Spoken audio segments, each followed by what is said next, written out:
Shalom dan selamat pagi teman-teman semua. Mari sama-sama kita mempersiapkan hati kita untuk memasuki ibadah kita pada hari ini. Mari kita mulai ibadah kita pada hari ini dengan satu pengakuan bahwa pertolongan kita datangnya dari Tuhan yang menjadikan langit dan bumi. Allah yang setia, yang tidak pernah meninggalkan perbuatan tangannya. Kiranya turun atas kita sekalian damai sejahtera dan keselamatan yang datang daripadanya. Amin. Amin.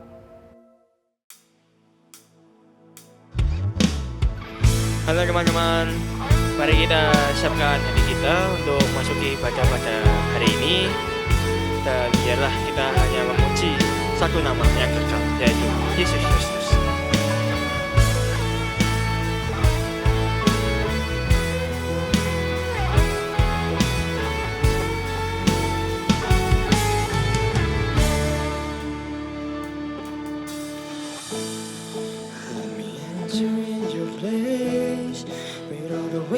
Strong and young and old, the rich and poor and tired souls. Leave my worries on the floor and let my faith be strong as I'm covered by your grace abound and love so strong. Now I lay down my life to honor and worship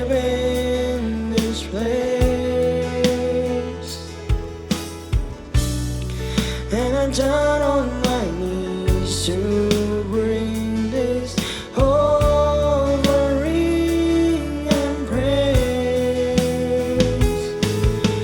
Holy, holy God Almighty, the earth be filled with praise and glory, mercy, grace and love.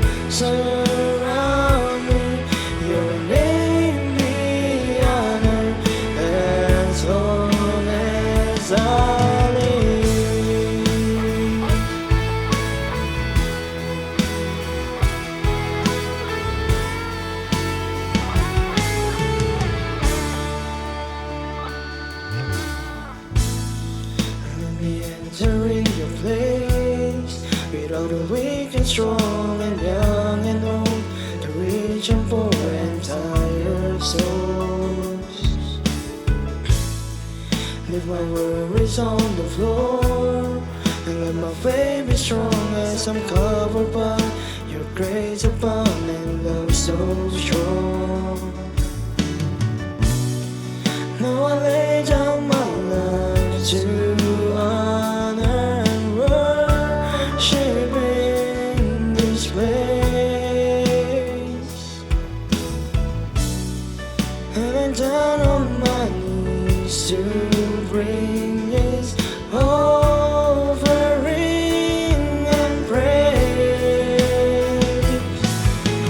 Holy, holy God Almighty, the earth be filled with peace and glory. Jesus, Savior, my defender, your name be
Teman-teman, mari kita berdoa. Terima kasih Tuhan, Tuhan masih memberi kami kesempatan untuk beribadah pada hari ini Tuhan.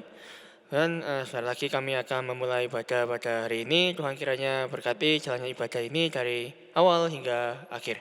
Terima kasih Tuhan, dalam nama Yesus kami sudah berdoa. Amin.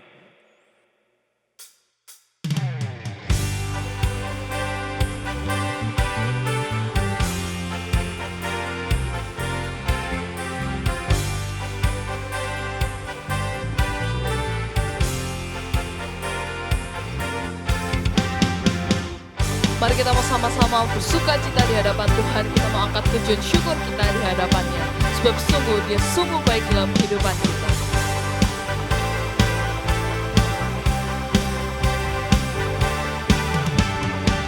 Memasuki gerbangnya Tuhan dengan hati yang bersyukur, ku bersorak memuji Tuhan.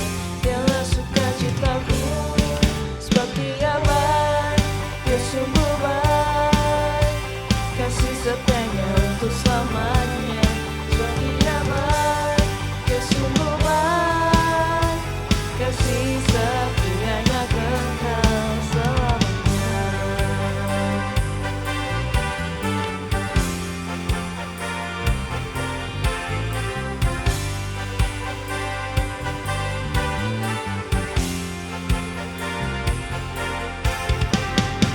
Menyanyikan pujian bagi Dia dengan hati yang bersyukur, ku rasakan kebaikannya di sepanjang hidupku. Sebab Dia baik, Dia sungguh baik, kasih setianya untuk selamanya. Sebab Dia baik, Dia sungguh baik, kasih setianya kekal. Sebab Dia baik, Dia sungguh baik, kasih setianya untuk selamanya. Sebab Dia baik, Dia sungguh baik, kasih setianya kekal. Kasih-Nya tak pernah berubah, dulu sekarang dan selamanya.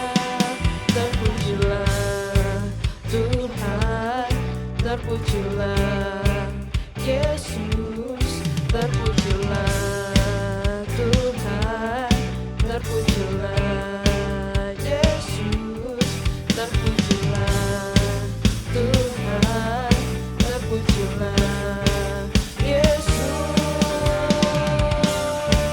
Sebab Dia baik, Dia sungguh baik, kasih setianya untuk selamanya.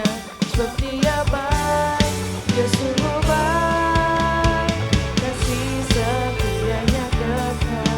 Sebab Dia baik, Dia sungguh baik, kasih setianya untuk selamanya. Sebab Dia baik, Dia sungguh baik, kasih setianya kekal selamanya.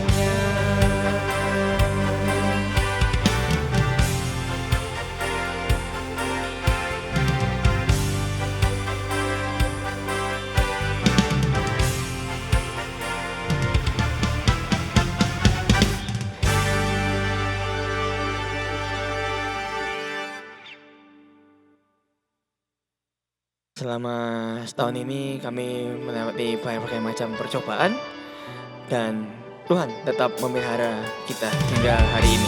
Karena hanya memang waktu Tuhanlah yang terbaik. Mari kita siapkan hati kita untuk masuki firman Tuhan pada hari ini. Bila Kau izinkan sesuatu terjadi, ku percaya semua untuk kebaikanku. Bila nanti telah tiba waktumu, ku percaya kuasa-Mu memulihkan hidupku. Waktu Tuhan pasti yang terbaik, walau kadang tak mudah dimengerti.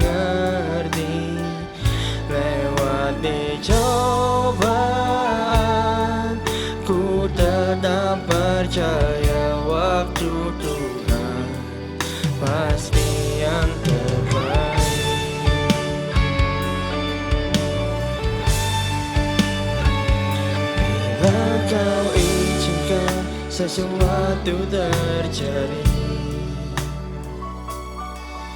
Ku percaya semua untuk kebaikanku.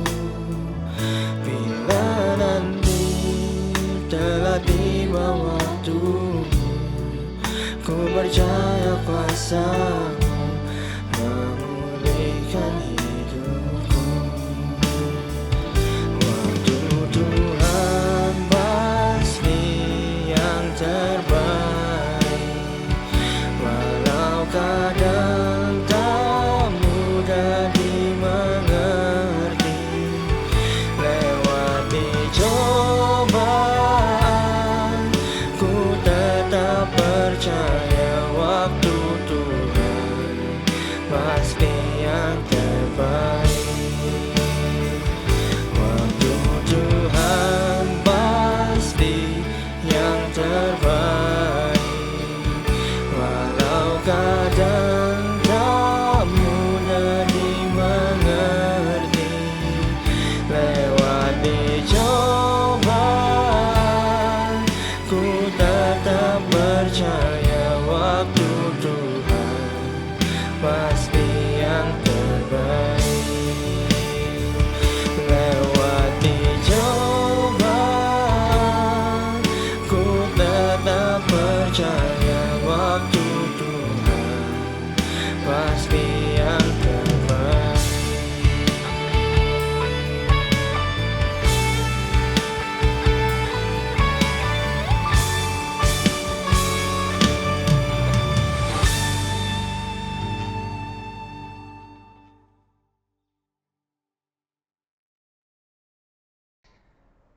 Shalom teman-teman, selamat pagi dan salam sejahtera buat kita semua. Sangat bersyukur hari ini kita bisa kembali untuk beribadah dan juga belajar firman Tuhan sama-sama. Pada minggu ini kita sudah memasuki minggu Advent yang kedua, dan tema kita pada hari ini adalah Good News in Troubling Times. Kita akan membaca satu bagian firman Tuhan yang terambil dari Yesaya pasal 8 ayat 23 sampai Yesaya 9 ayatnya yang kedua. Sebelum kita membaca dan merenungkan firman Tuhan ini, mari sama-sama kita berdoa sejenak di hadapan Tuhan. Mari sama-sama kita berdoa. Bapa kami yang di sorga, kami sungguh bersyukur untuk hari ini. Kami bersyukur kami boleh kembali kepada Tuhan untuk beribadah dan kembali belajar firman Tuhan. Kami percaya Tuhan, Engkau selalu menyediakan firman-Mu yang terbaik bagi kami. Kiranya sungguh Tuhan, Engkau berbicara di hati setiap kami, menerangi kami dan menuntun hidup kami. Terpujilah Engkau ya Allah kami yang hidup. Kami bersyukur, kami berdoa di dalam nama Tuhan kami, Yesus Kristus. Amin. Amin. Nah teman-teman, Yesaya pasal yang 8 ayat yang ke-23 sampai 9 ayat yang kedua, demikianlah firman Tuhan. Tetapi tidak selamanya akan ada kesuraman untuk negeri yang terimpit itu. Kalau dahulu Tuhan merendahkan tanah Zebulon dan tanah Naftali, maka di kemudian hari Ia akan memuliakan jalan ke laut, daerah seberang sungai Yordan, wilayah bangsa-bangsa lain. Bangsa yang berjalan di dalam kegelapan telah melihat terang yang besar. Mereka yang diam di negeri kekelaman, atasnya terang telah bersinar. Nah, sebelum kita mendengar dan merenungkan firman Tuhan ini, saya mengajak kita untuk menyaksikan satu video. Ya, silakan.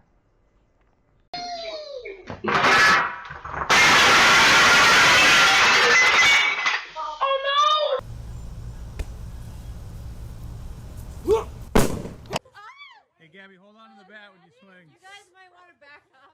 Okay, go.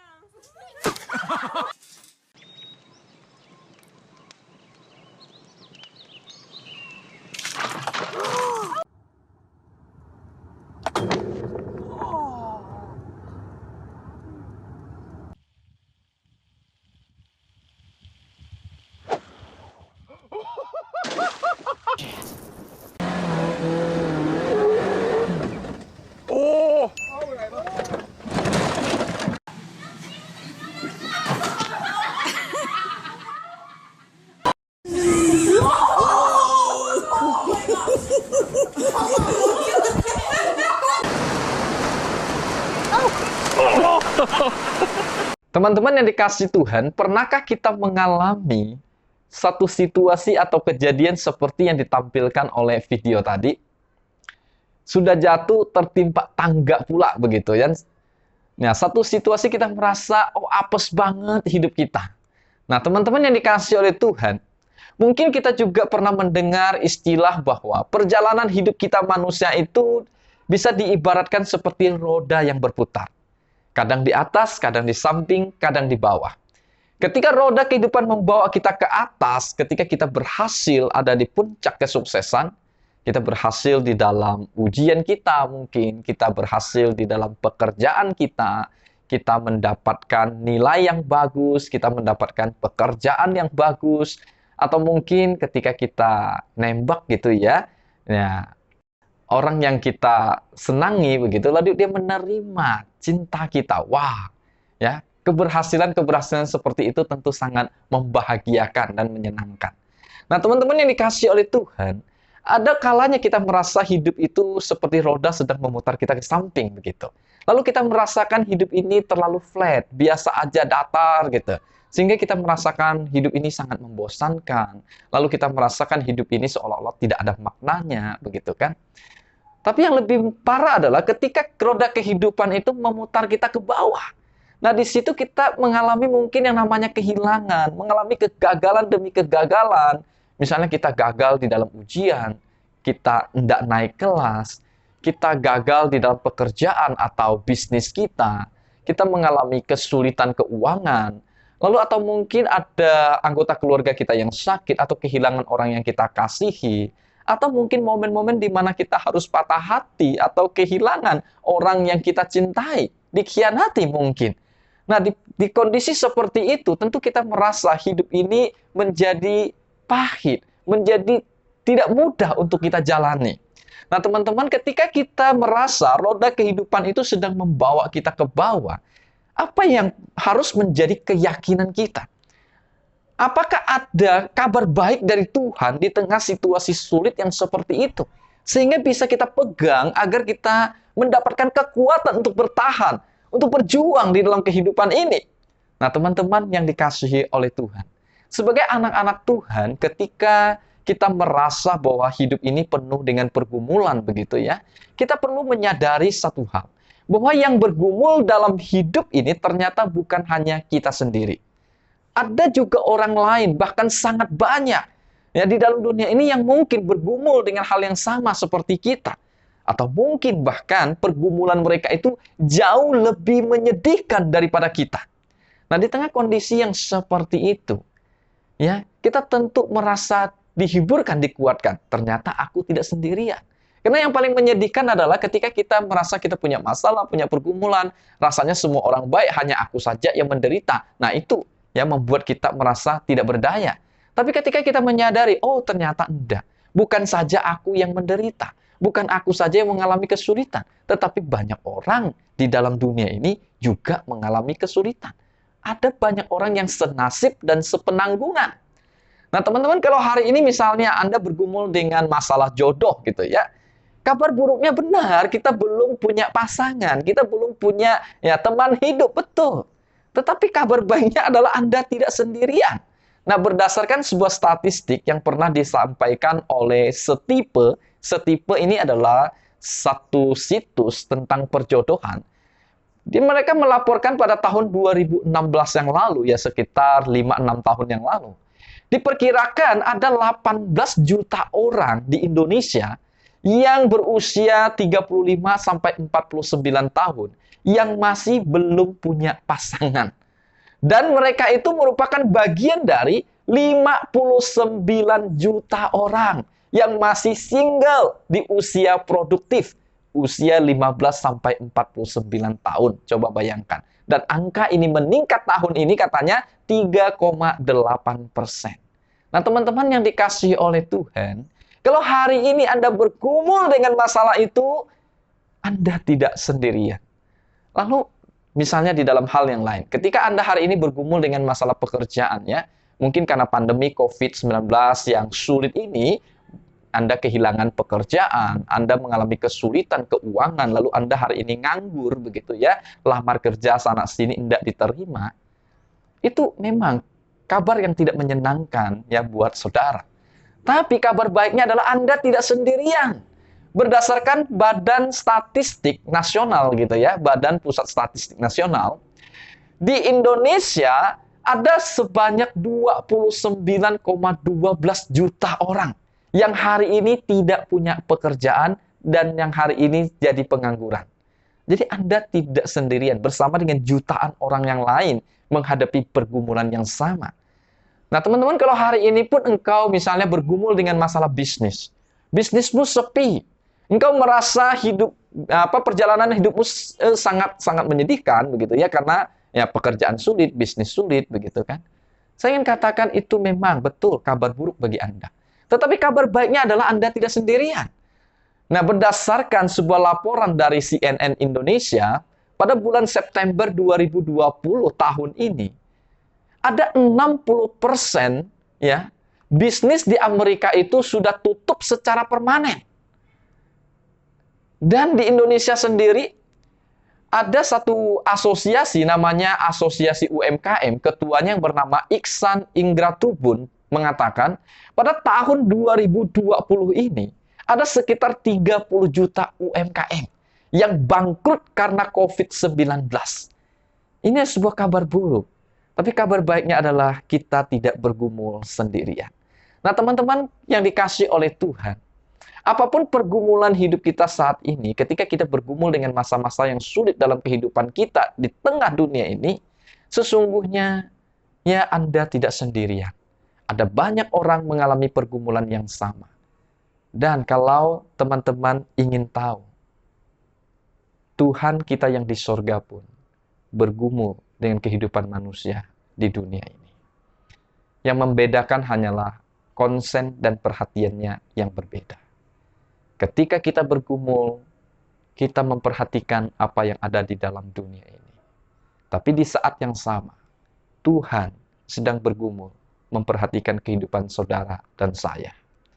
Teman-teman yang dikasihi oleh Tuhan, sebagai anak-anak Tuhan kita harus percaya bahwa segala sesuatu yang terjadi di dalam dunia ini, itu tidak terjadi secara kebetulan.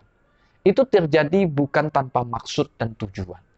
Semua hal yang terjadi di dalam dunia ini ada di dalam kedaulatan dan kuasa Tuhan. Termasuk juga masa-masa sulit di dalam kehidupan kita. Nah, sebagai anak-anak Tuhan, pernah tidak kita berpikir seperti ini? Mengaitkan antara pergumulan hidup kita di tengah dunia ini dengan rencana Tuhan atas hidup kita dan hidup orang lain. Wah, kok rasanya lebay begitu ya, sampai segitunya gitu. Nah, teman-teman, ini tidak lebay. Paling tidak pernah tidak kita berpikir seperti ini loh, ketika kita menghadapi pergumulan hidup, kita bertanya kepada Tuhan, Tuhan sebenarnya apa sih maksudmu? Apa sih rencanamu? Apa sih kehendakmu atas hidupku, atas dunia ini, melalui pergumulan dan masa-masa sulit yang kita alami. Nah, teman-teman yang dikasihi oleh Tuhan, firman Tuhan yang kita baca hari ini konteksnya adalah kerajaan Yehuda di bawah kepemimpinan Ahaz bin Yotam bin Usia Raja Yehuda. Nah, sejarahnya terjadi sekitar pada tahun 783 sampai 754 sebelum Masehi. Berdasarkan catatan dari 2 Tawarik 28 ayat 1, ternyata Ahaz adalah seorang raja yang masih sangat muda ketika ia memerintah di Yerusalem.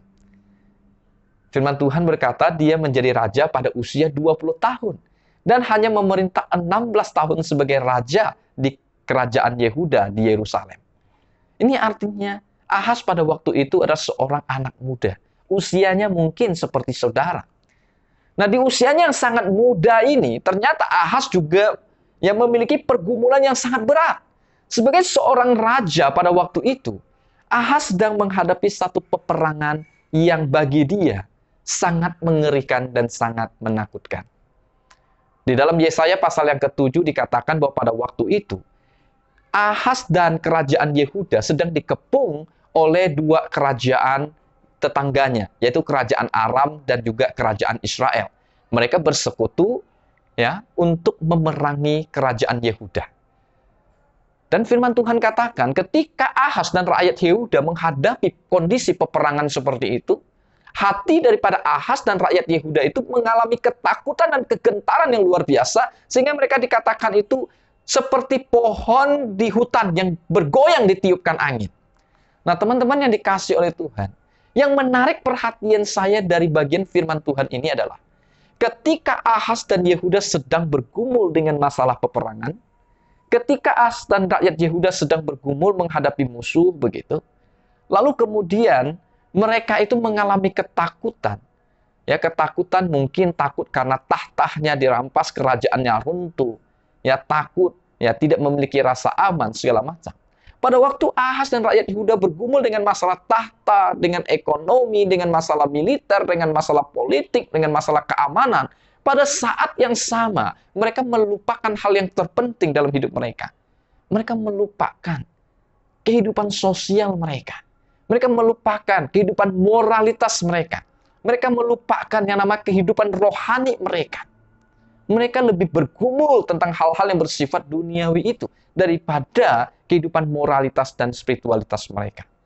2 Tawarik 28 ayat 1-4 firman Tuhan berkata, di sana dicatatkan bahwa Ahaz berumur 20 tahun ketika ia menjadi raja dan 16 tahun lamanya ia memerintah di Yerusalem.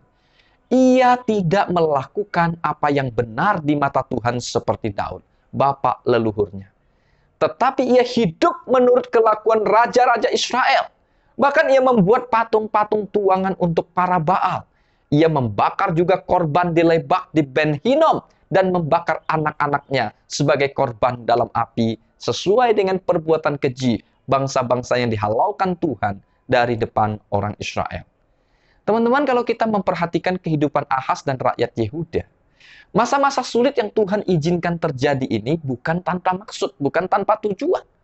Tuhan sedang memakai situasi yang sulit. Tuhan sedang memakai bangsa asing untuk mendidik umatnya. Agar Ahaz dan rakyat Yehuda ini bisa kembali kepada Tuhan, mengenal Tuhan, dan hidup bersandar kepada Tuhan, bukan bersandar kepada ilah lain, bukan bersandar kepada kekuatan militer, kekuatan kerajaan Asyur, bukan. Namun Ahaz tidak menyadari hal ini, teman-teman. Ahaz itu bahkan ketika dikasih tahu, dia tidak mau tahu begitu. Ahaz benar-benar mengabaikan apa yang menjadi rencana Tuhan dan kehendak Tuhan atas hidup mereka. Di dalam 1 Tawarik 28 ayat 22 firman Tuhan berkata seperti ini. Dalam keadaan terdesak itu, Raja Ahaz ini malah semakin berubah setia terhadap Tuhan. Dengan demikian ia menyakiti hati Tuhan Allah nenek moyangnya. Teman-teman, yang namanya pergumulan hidup pasti tidak terhindarkan. Setiap orang memiliki pergumulan dan kesulitannya masing-masing. Yang terpenting adalah bagaimana kita menaruh pergumulan hidup kita ini di dalam maksud dan rencana Tuhan. John Piper pernah mengatakan, jangan sia-siakan cancer Anda. Jangan sia-siakan kesulitan dan pergumulan hidup Anda. Ketika kita bergumul akan sesuatu gitu ya, kita sebenarnya hanya punya 2 pilihan. Kita menjalaninya bersama dengan Tuhan untuk mencapai maksud dan rencana Tuhan, atau kita membiarkan masalah itu terjadi begitu saja dan berlalu begitu saja dengan sia-sia. Nah, teman-teman yang dikasihi oleh Tuhan, mungkin pertanyaan yang menggelitik hati kita adalah, apakah ketika kita menjalaninya bersama dengan Tuhan, kita akan mengalami yang namanya happy ending? Mungkin selama dalam hidup kita di dunia ini tidak. Ya. Tetapi yang jelas, ketika kita mau menjalannya bersama dengan Tuhan, di dalam rencana dan maksud Tuhan, kita akan selalu mengalami yang namanya happy ending. Nah, teman-teman yang dikasihi Tuhan, ada pepatah India mengatakan begini. Hidup adalah sebuah siklus, selalu bergerak. Jika masa-masa indah itu telah berlalu, begitu pula dengan masa-masa sulit. Tidak ada musim dingin yang berlangsung selamanya. Tidak ada musim semi yang melewatkan gilirannya. Bahkan malam yang paling gelap pun akan berakhir dan matahari akan terbit. Begitu juga dengan semua pergumulan dan persoalan hidup kita, teman-teman. Semuanya itu sebenarnya hanya bersifat sementara dan pasti akan berlalu. Di dalam Yesaya 8 ayat 21-22 yang kita baca tadi berkata, mereka yaitu umat Tuhan yang berpaling dari Tuhan, mereka itu akan lalu lalang di negeri itu. Mereka kemudian menjadi melarat dan lapar. Dan apabila mereka lapar, mereka itu akan menjadi gusar dan akan mengutuki rajanya dan Allahnya. Mereka akan menengadah ke langit dan akan melihat ke bumi, dan sesungguhnya hanya kesesakan dan kegelapan. Kesuraman yang mengimpit, dan mereka akan dibuang di dalam kabut. Ini bicara tentang kondisi sulit yang mereka alami pada waktu itu. Namun Tuhan katakan, mereka tidak akan selamanya dalam kondisi yang demikian. Selalu ada harapan. Di dalam ayat selanjutnya Tuhan katakan, tidak selamanya akan ada kesuraman untuk negeri yang terhimpit itu. Kata tidak selamanya di dalam bagian firman Tuhan ini, mengatakan bahwa semua penderitaan, semua kesesakan, semua kegelapan, semua kesuraman, semua kemelaratan, bahkan kelaparan yang mereka alami, itu tidak akan berlangsung untuk selama-lamanya. Semuanya hanya bersifat sementara dan pasti akan berlalu. Sampai pada waktunya tiba, Tuhan itu pasti akan memulihkan keadaan mereka. Tuhan pasti akan kembali memuliakan mereka. Seperti roda yang berputar. Ia tidak akan selalu ada di bawah. Tetapi Tuhan pada gilirannya akan menaikkan dan memuliakan mereka. Oleh sebab itu Yesaya 9 ayat 1 firman Tuhan berkata, kalau dahulu Tuhan merendahkan tanah Zebulon dan tanah Naftali, maka di kemudian hari Ia akan memuliakan jalan ke laut, daerah seberang sungai Yordan, wilayah bangsa-bangsa lain. Nah teman-teman yang dikasihi Tuhan, apakah pergumulan dan kesulitan yang Anda alami hari ini? Apakah Anda juga merasa capek dan lelah dengan apa yang Anda alami? Apakah juga Anda merasa sudah kehilangan harapan? Apakah Anda merasa tidak lagi sanggup untuk bertahan? Jika iya, mari kita ingat kebenaran firman Tuhan ini. Di dalam dunia ini tidak ada yang abadi. Segala sesuatu yang ada di dalam dunia ini adalah sementara, termasuk penderitaan dan kesulitan hidup kita. Jika hari ini semuanya berjalan dengan baik, maka kita bersyukurlah untuk itu. Maka kita nikmatilah semuanya itu. Karena itu pun tidak akan bertahan untuk selamanya. Tapi, jika hari ini keadaan kita menjadi buruk, kita pun tidak usah sampai kecewa, putus asa, patah hati. Tetaplah tenang. Kenapa? Karena semuanya itu pun tidak akan bertahan lama.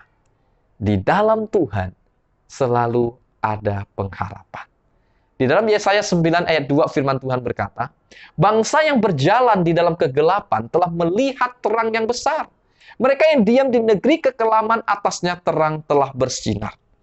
Terang yang dimaksudkan di dalam ayat ini adalah janji tentang kelahiran seorang putra yang akan duduk di atas tahta Daud. Ia akan mendirikan sebuah kerajaan mesianik yang bersifat kekal untuk selama-lamanya. Putra yang dimaksudkan di dalam perikop ini adalah janji tentang kedatangan Mesias, yaitu Tuhan kita Yesus Kristus. Dia akan hadir untuk mendirikan kerajaan mesianik yang kekal di muka bumi ini. Nah, teman-teman yang dikasihi oleh Tuhan, ada hal yang menarik sekali di sini. Pada masa itu, Ahas dan rakyat Yehuda kan sedang menghadapi pergumulan yang real di dalam kehidupan mereka. Mereka sedang bergumul dengan masalah peperangan. Mereka sedang bergumul dengan musuh yang sedang mengepung kerajaan mereka. Di dalam kondisi yang seperti itu, kalau kita mau tanya begitu ya, apa sih yang paling dibutuhkan oleh Ahas dan kerajaan Yehuda? Kan begitu. Nah, tentu saja jawabannya adalah pasukan militer yang kuat. Mereka membutuhkan senjata dan peralatan perang yang canggih untuk berperang.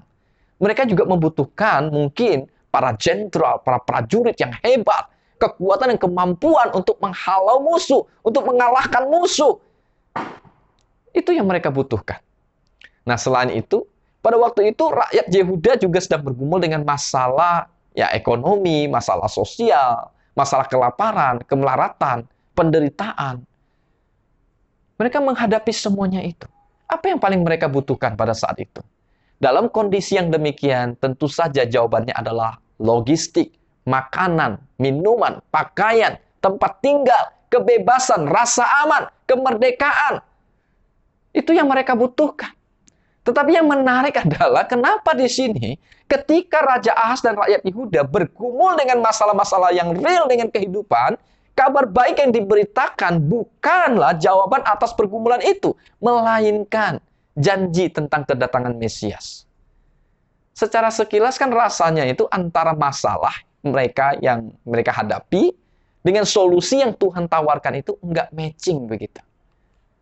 Manusia bergumul dengan kehidupannya yang real, tapi Tuhan tawarkan kerajaan yang kekal dari Sang Mesias. Pertanyaan kita teman-teman, apa kaitan antara janji kedatangan Mesias, kelahiran Yesus Kristus, dengan pergumulan hidup kita manusia yang real di dalam dunia ini?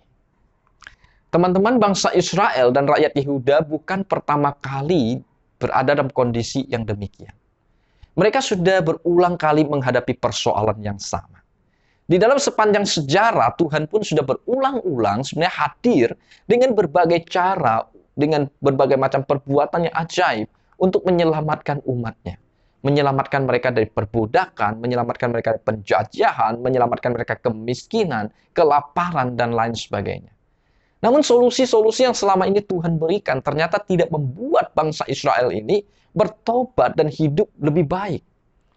Justru kemakmuran secara ekonomi, kekuatan secara militer, kesejahteraan hidup yang Tuhan berikan, keberhasilan-keberhasilan yang mereka capai, itu akhirnya membuat mereka menjadi angkuh dan sombong di hadapan Tuhan. Pada akhirnya mereka kembali jatuh ke dalam dosa dan melakukan berbagai macam perbuatan yang jahat yang menyakiti hati Tuhan. Kehidupan sosial mereka, kehidupan moralitas mereka, dan kehidupan spiritualitas mereka itu semakin hari semakin buruk di hadapan Tuhan. Hal ini sudah menjadi seperti siklus yang berulang-ulang. Ini menandakan bahwa solusi yang bersifat materi, bersifat duniawi, yang selama ini Tuhan berikan bagi umatnya, tidak menyentuh akar persoalan mereka, yaitu hati mereka. Teman-teman yang dikasihi oleh Tuhan, hal utama yang mereka butuhkan pada saat ini adalah hati yang baru, batin yang baru, dan roh yang baru. Jawaban yang mereka butuhkan adalah sesuatu yang bersifat kekal, yaitu kerajaan yang bersifat rohani, kerajaan yang bersifat sorgawi, bukan kerajaan duniawi. Yang mereka butuhkan adalah kerajaan Mesias yang dipenuhi dengan kebenaran, kasih, dan keadilan. Nah, teman-teman yang dikasihi oleh Tuhan, sama seperti Ahaz dan rakyat Yehuda pada masa itu, Anda dan saya mungkin juga sedang mengalami pergumulan-pergumulan dan masalah-masalah yang berat dan yang real dalam hidup ini. Kita semua menghadapi masalah pandemi COVID-19. Ada yang kehilangan pekerjaan, ada yang kehilangan orang yang mereka kasihi. Bahkan ada yang mengalami berbagai macam pergumulan hidup yang sangat sulit untuk diungkapkan. Nah, teman-teman, ketika kita menghadapi semua pergumulan yang ada, solusi apa yang kita harapkan dari Tuhan? Contohnya yang begini, kalau hari ini kita sakit ya, apa yang paling kita harapkan dari Tuhan? Secara umum tentu kita mengharapkan kesembuhan, bukan? Tapi solusi itu apakah benar-benar menyelesaikan akar persoalan hidup kita manusia? Ketika kita sakit, kita berobat, kita sembuh, itu baik dan harus kita lakukan. Tetapi apakah itu benar-benar menyelesaikan persoalan hidup kita? Bukankah besok-besok kita akan kembali sakit, dan sampai pada waktunya kita juga semua akan mati dan meninggalkan dunia ini? Kalau hari ini misalnya kita menghadapi kesulitan secara finansial, apakah yang kita harapkan dari Tuhan? Secara umum kita tentu mengharapkan kita bisa mendapatkan uang. Dapat uang itu baik untuk menunjang kehidupan kita hari lepas hari dan kita membutuhkan itu. Tapi semua ini itu akan hanya bersifat sementara. Tidak benar-benar menyelesaikan akar persoalan hidup kita. Dan kadangkala, dengan memiliki lebih banyak uang, itu bukan membuat hidup kita semakin baik. Malah membuat hidup kita itu semakin tidak beres di hadapan Tuhan. Teman-teman, intinya begini. Kalau hari ini hati kita belum berubah, pikiran kita belum berubah, batin kita belum diperbaharui, roh kita belum diperbaharui oleh Tuhan, solusi apapun yang kita dapatkan dari Tuhan untuk persoalan hidup kita, itu hanya bersifat sementara dan tidak benar-benar menyelesaikan persoalan hidup kita. Jadi sekarang yang kita butuhkan sebenarnya bukan sesuatu yang bersifat materi dan duniawi saja. Ada sesuatu yang lebih penting daripada itu yang kita harus dapatkan, yaitu kerajaan Allah yang bersifat kekal, yang berbicara tentang bagaimana kita hidup menjadi manusia yang baru di dalam Tuhan. Manusia baru dengan hati yang baru, manusia baru dengan pikiran yang baru, manusia baru dengan batin yang baru, dengan roh yang baru. Karena hanya dengan pikiran-pikiran yang baru seperti itu, kita memiliki nilai hidup yang baru. Kita memiliki perspektif yang baru untuk memandang kehidupan kita. Teman-teman yang dikasihi oleh Tuhan, kalau kita sudah mengalami yang namanya kelahiran baru di dalam Yesus Kristus, memiliki perspektif yang baru di dalam Yesus Kristus, memiliki nilai hidup yang baru yang sesuai dengan nilai-nilai kerajaan Allah, tidak akan jadi masalah hari ini kita miskin atau kaya. Kita tidak akan lagi terlalu bergumul, ya, apakah kita hari ini berjodoh atau tidak. Kita juga tidak akan lagi terlalu bergumul, apakah kita nanti menikah atau tidak. Kalau iya, baik. Kalau tidak, juga bukan persoalan yang besar lagi. Bahkan sehat atau sakit, hidup atau mati, tidak lagi menjadi persoalan bagi hidup kita. Kenapa? Karena kita sudah memiliki nilai yang baru di dalam Yesus Kristus. Contoh yang paling konkret dari kebenaran ini adalah kehidupan daripada murid. Ya, kita tahu para murid yang pertama itu mereka pada awalnya juga adalah orang-orang yang sangat berfokus kepada kerajaan dunia. Tapi setelah mereka bertemu dengan Kristus yang bangkit, setiap mereka itu akhirnya bersedia kehilangan segala sesuatu demi Kristus. Begitu juga dengan Paulus. Sebelumnya Paulus adalah seorang yang sangat mementingkan hal-hal yang bersifat lahiriah. Namun setelah bertemu dengan Kristus, Paulus berkata, "Tetapi apa yang dahulu merupakan keuntungan bagiku, sekarang kuanggap rugi karena Kristus. Malahan segala sesuatu kuanggap rugi, karena pengenalan akan Kristus Yesus Tuhanku lebih mulia daripada semuanya. Oleh karena dialah aku telah melepaskan semuanya itu dan menganggapnya sampah supaya aku memperoleh Kristus."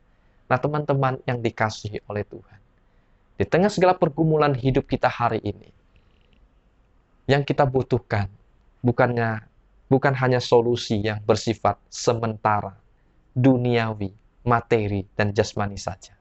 Kita membutuhkan kerajaan Allah yang bersifat kekal, yang memberikan kita nilai yang baru, perspektif yang baru di dalam memandang kehidupan dan dunia ini.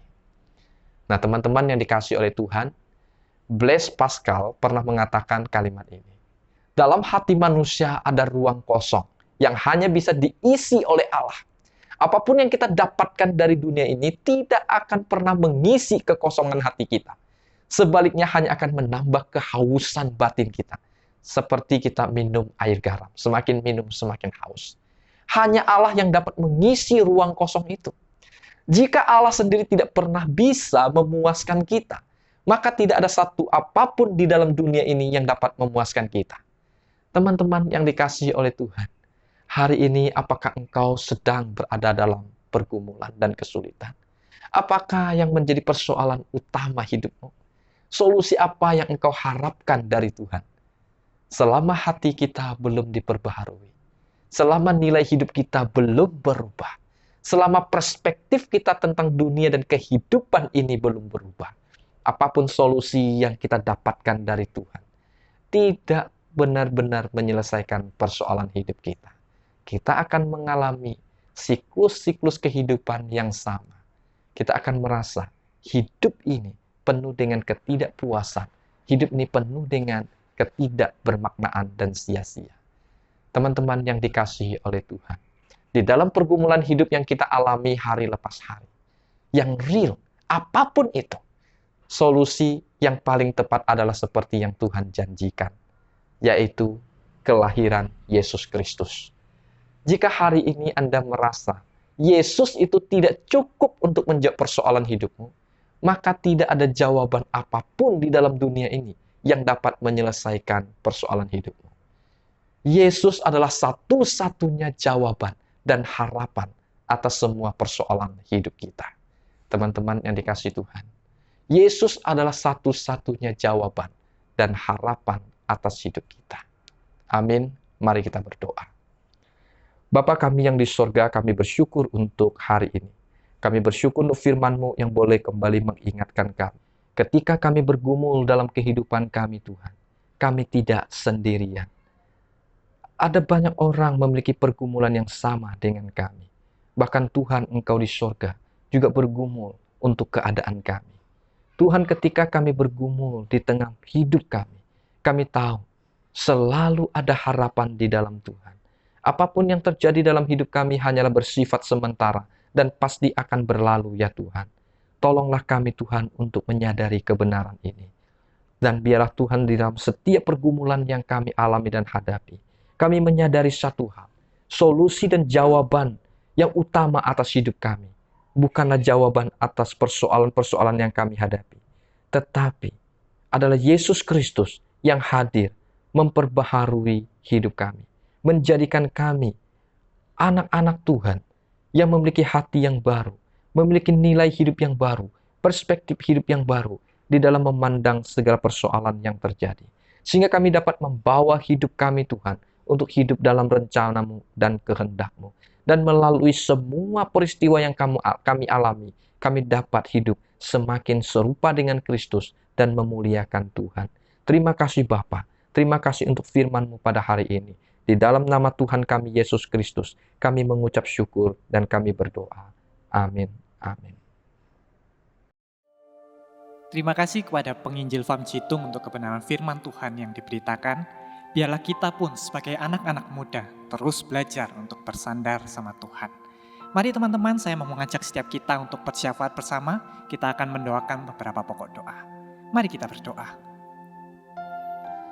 Bapa, dengan penuh ucapan syukur, kami mau belajar untuk terus bersandar sama Tuhan. Di tengah-tengah hidup yang tidak mudah ini, kami percaya ada kasih Tuhan, ada tangan Tuhan yang terus setia menopang kami.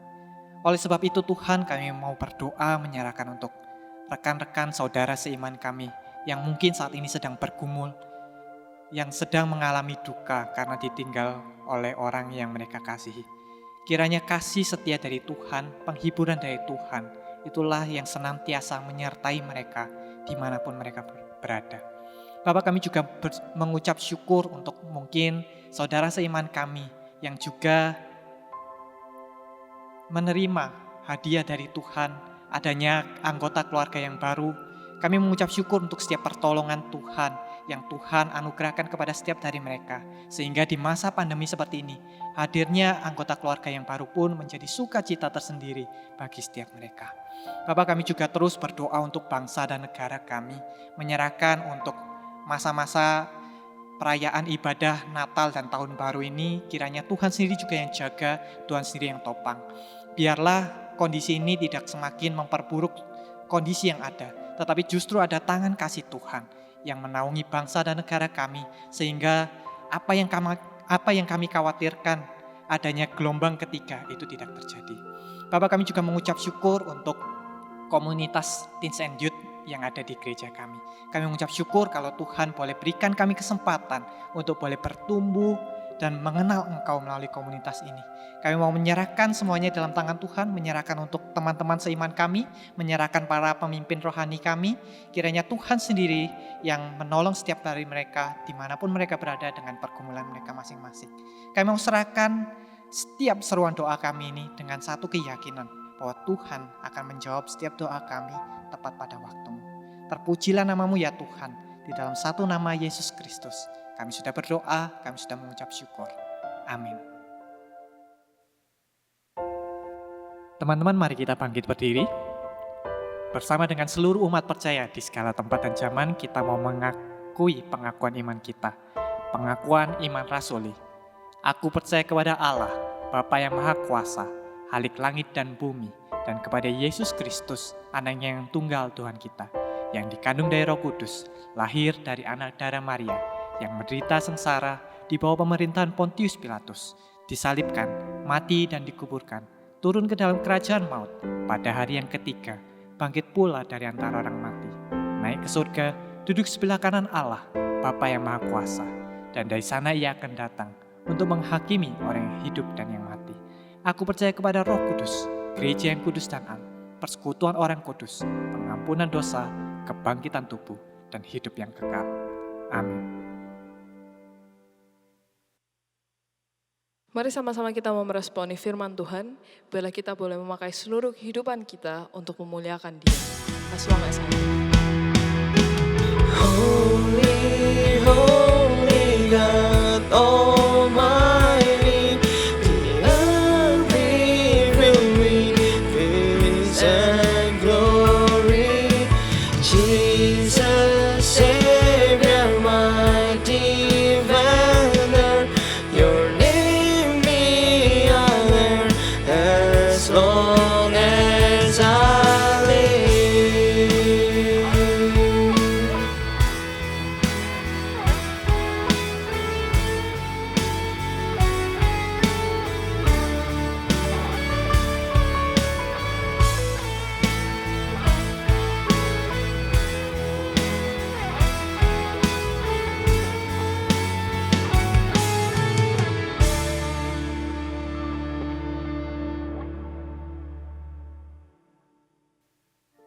Teman-teman yang dikasihi Tuhan, kita akan mengakhiri ibadah kita pada hari ini.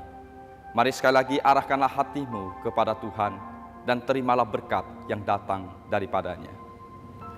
Kiranya kasih sayang yang kekal dari Allah Bapa dan cinta kasih yang tak berkesudahan dari Tuhan kita Yesus Kristus, pertolongan, kuasa, dan penghiburan dari Allah Roh Kudus menyertai setiap kita dan membuat apapun yang kita kerjakan berkenan di hatinya dan berhasil mulai saat ini sampai Tuhan Yesus datang untuk kedua kalinya. Amin. Amin.